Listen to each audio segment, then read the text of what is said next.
Yo, what's up, guys? Young Flame here.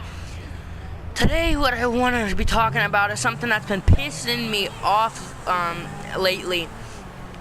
Not even lately, but you know, because we really haven't gotten too much DLC lately. Obviously, we get hardly any freaking DLC, but we do get it. But you know, and this is really what's been pissing me off. Now, when we get DLCs and we get new cars, aren't the new cars you get supposed to be ones that are better? Aren't the new cars supposed to be better than ones we already have in the game? And for a lot of these DLCs, it's not even occurring.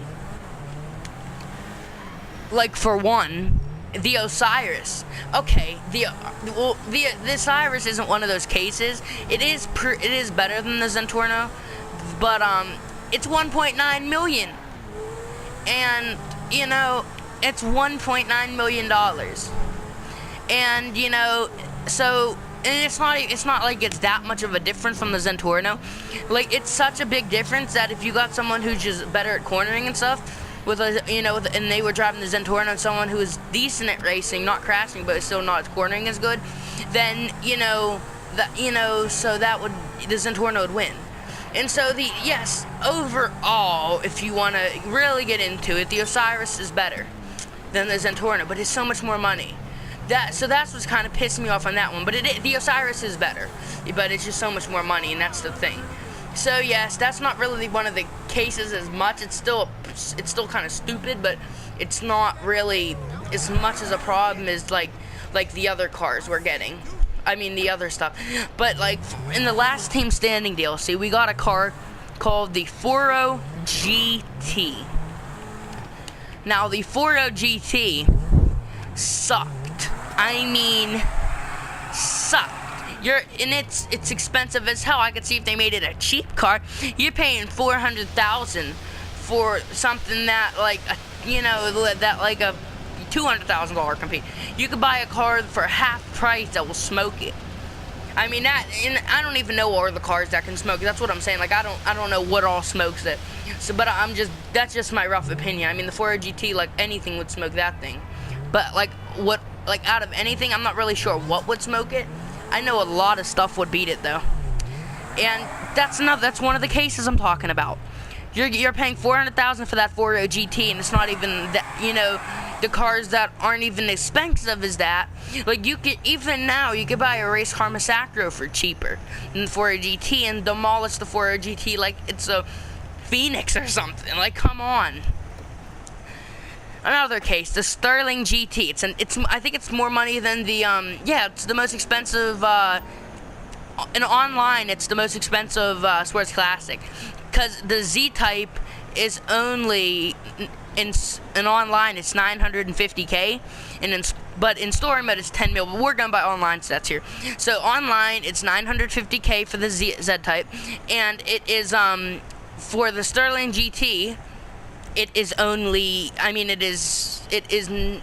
believe it is 995,000. Well, let's check on that one. Alright, let's check on the internet real quick how much the Sterling GT is. It is 975,000. And so it is cheap. I mean, it is more expensive than the Z-Type right there. And so it is more expensive. And it doesn't even beat the Z-Type. Hell, the $680,000 Casco beats the stupid Sterling GT. Not on handling, but I'm just saying, like, on acceleration and stuff, it beats it. Top speed, it way beats it. Acceleration, it's a pretty penny bit faster, but on top speed, it demolishes it. So you're paying $300,000 more for a car that gets, you're paying $300,000 more at a car that gets demolished by another car. Rockstar needs to up their stats up. If they're putting new cars in the game and gonna make them expensive as fuck, like they're gonna make them the most new expensive car in that class, if they're gonna do that, those cars better be good as hell, because I am so sick of them doing this shit. They're putting cars that are so damn expensive in there that are just not even there. So like the Rockstar, it keeps occurring. They're putting these cars in this game. Like, I don't know about the Enos Windsor. I don't know how fast that is. But you know, I don't know. I never compared that one, but I definitely know the Sterling GT isn't the fastest sports classic, but it's the most expensive. The you know, the 4.0 GT is the most expensive sports car, but yet it's not the fastest. Like, come on, Rockstar. You're putting these cars in the game. People are spending money on them thinking, oh, they're new cars. They're going to be good as hell. You know, because a lot of people don't know. Well, here's the thing. You used to be able to go back in story mode, right? And go in your garages that you bought and just get them out for free. Now you have to pay for them in story mode. And I know making money in story mode is not that hard, but honestly, I'm like 35% in the game. And you know, and I only have like $1 million. Like, you have to do story mode a lot. And most of my friends never did story mode. Like, I have most of my friends on here, like, they completed the prologue, which you have to do to go online, and that's it. Maybe they completed like the first Franklin mission, but what I'm saying is no one does story mode hardly. I mean, maybe some people enjoy it, but mostly everyone's already done it on the PS3. So if you're on the PS4, why would you want to redo that whole thing? Like, the only difference is upgrading graphics, and you can see the upgrade in graphics online. And so what? There's first person. Who cares? It doesn't matter. No one wants to do story mode over again.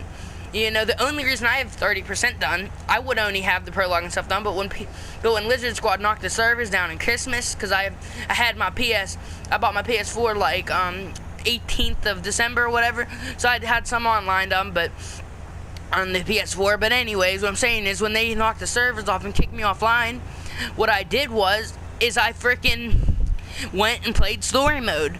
And and then anytime the PSN servers are down and, you know, it's raining out and I can't go outside or anything, I play story mode.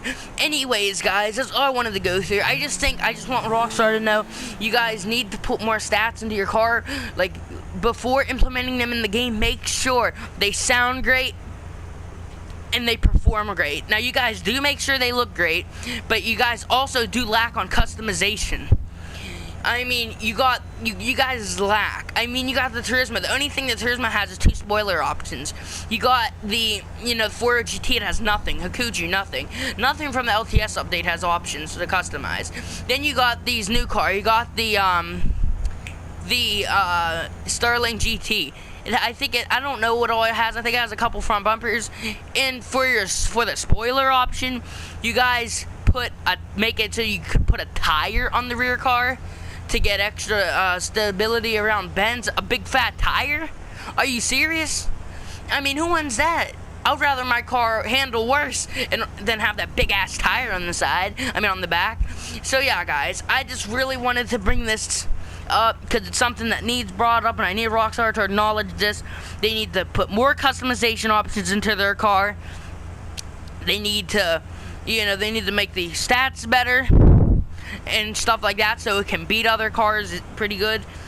And that would really be it. I mean, they really need to start doing that stuff. It is a necessity right now. At this point, it is a necessity, because I am so sick of them putting these cars in that don't even perform as good. Anyways, guys, this be your boy Young Flame. I'm signing out, guys. Peace.